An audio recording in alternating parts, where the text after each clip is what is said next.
मोदी सरकार के पास अब नई आइडिया खत्म हो गई है। ये बजट भारत की कहीं अधिक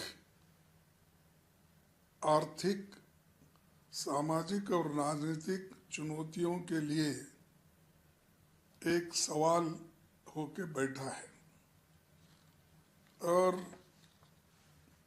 खास करके ये बजट गरीब तबके के लिए इसमें कुछ नहीं है। इन्फ्लेशन कंट्रोल करने के लिए भी इनका कोई समाधान, सकारात्मक कोई सलाह या कोई कदम उन्होंने नहीं दिखाया। आर्थिक इकोनॉमिक सर्वे का जो ये दिखाता है कि व्यापार में अनिश्चितता भारत के लिए एक प्रमुख चुनौती बताता है, लेकिन बजट मुश्किल से इस समस्या को स्वीकार करता है। इसी तरह रुपए का गिरते हुए मूल्य के निपटने की भी कोई योजना उनके पास नहीं है।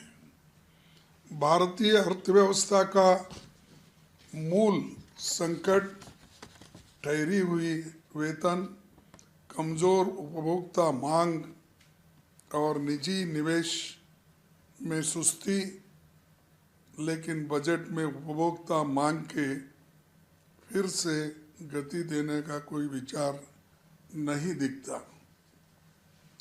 घरेलू बचत में कमी और व्यक्तिगत कर्ज के बढ़ते बोझ पर भी ध्यान नहीं दिया गया है। युवा शक्ति की तमाम पैकेजिंग के बावजूद शिक्षित युवाओं में फैली व्यापक बेरोजगारी के संकट का कोई समाधान नहीं है। वित्त आयोग का सिफारिश का अभी और अध्ययन करना होगा, लेकिन वे गंभीर वित्तीय दबाव में चल रही राज्य सरकारों को कोई राहत देती नहीं दिख रही है। असमानता ब्रिटिश राज के दौर के स्तर को पार कर गई है, इनइक्वालिटी, लेकिन बजट में इसका जिक्र तक नहीं किया गया है। न ही एससी, एसटी, ओबीसी, अदर पिछड़े हुए लोगों के लिए, इकोनॉमिक ईडब्ल्यूएस के लिए, अल्पसंख्यकों के लिए इसमें कुछ सहायता का प्रावधान उन्होंने नहीं बनाया। मैं उदाहरण के तौर पर चंद चीज़ें आपको बताऊंगा। एजुकेशन में लास्ट ईयर जो अलोकेशन हुआ था 13,000 करोड़ खर्च नहीं किया गया। सोशल जस्टिस जो हमेशा शेड्यूल कास्ट, शेड्यूल ट्राइब और दबे हुए लोगों की मदद करता है, उसमें 2,242 करोड़ खर्च नहीं हुए। ट्राइबल अफेयर्स में 4,101 करोड़ खर्च नहीं हुए। माइनॉरिटी अफेयर्स यानी उनके लिए जो पैसा रखा गया था उसमें 1,190 करोड़ आज खर्च नहीं किए। इतना पैसा उन्होंने खर्च नहीं किया और वो ये कहते हैं कि हम सबकी भलाई कर रहे हैं। क्या है उनका स्लोगन है ना, सबका साथ सबका विकास, लेकिन यहाँ तो खुद ही उनके आंकड़े दिखाते हैं कि इन दबे हुए, कुचले हुए और ख़ासकर एजुकेशन में उन्होंने जो पैसा खर्च नहीं किया, और उसके अलावा भी एजुकेशन को हम बढ़ावा देंगे ये कहने वाले बजट में लास्ट ईयर से भी कम पैसा रखा गया है। और एजुकेशन तो इम्पोर्टेंट है, और एजुकेशन को हमेशा हम ये चाहते हैं कि एजुकेशन, हेल्थ, रिसर्च ऐसे चीज़ों को ज़्यादा पैसा रखना चाहिए। ये हम सब का डिमांड है। और पहले की सरकारें एजुकेशन पे ही ज़्यादा ये करती थी और हेल्थ के ऊपर करती थी। उसके अलावा जो अहम चीज़ें हैं, SC/ST के, हॉस्टल्स के, स्कॉलरशिप के, ये सारी चीज़ों को ज़्यादा खर्च करती थी। इसमें उनके स्कॉलरशिप के बारे में या उनके खास करके उनके डेवलपमेंट के लिए कोई पैसा नहीं है। 250 पैसा खर्च भी नहीं किया। मैं आंकड़े आपको दिखाया। वित्त मंत्री ने एक बार भी स्कूलों का उल्लेख नहीं किया, और सामाजिक सुरक्षा और कल्याण पर एक भी घोषणा नहीं हुई।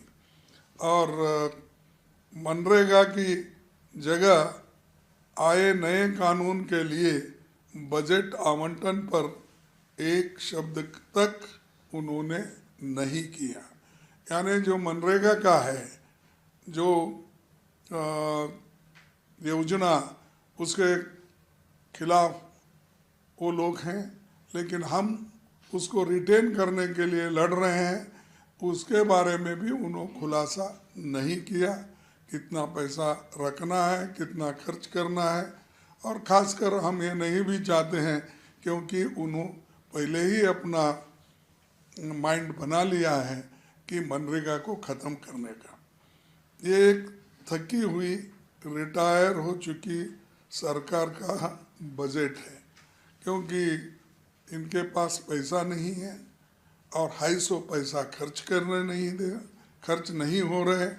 तो इनकी मंशा यही दिखती है, जो हमेशा गुड गवर्नेंस की बात करते हैं। आप ही बताइए, इतने 1000 करोड़ रुपए जब खर्च नहीं हुए, तो इसका यही अर्थ होता है कि वो एक अपने लोगों को कहकर लोगों के भलाई के लिए कदम नहीं उठाना चाहते। इसलिए इस बजट को मैं रिजेक्ट करता हूँ। ये लोगों के हित में नहीं है और लोगों के लिए इसका कोई उपयोग नहीं है। और आप तो देखें, इनका बजट आते ही सेंसेक्स कितना गिरा, हाँ, नियरली 2000 पॉइंट्स। तो इसका मतलब ये है कि इनको कोई चाह रहा नहीं, हर क्षेत्र में वे विफल हो गए। इसीलिए इस ये तो बजट गरीबों के हित में नहीं है और युवाओं के हित में नहीं है। इन्फ्लेशन कैसा कंट्रोल करना ये नहीं है, एम्प्लॉयमेंट के बारे में नहीं है। ये सारी चीज़ें उनमें उन्होंने अपने बजट में नहीं रखा। इसीलिए ये सिर्फ रिपीटेशन है, रिसाइकलिंग है। वो जो पहले बोलते आ रहे हैं वही बोलते आ रहे हैं, लेकिन और जो नया दिशा देना था वो नहीं दिए। इसीलिए मैं इस बजट को कहूँगा कि ये सिर्फ पुराने जो उनके वादे थे उसको भी उन्होंने इसमें नकार दिया।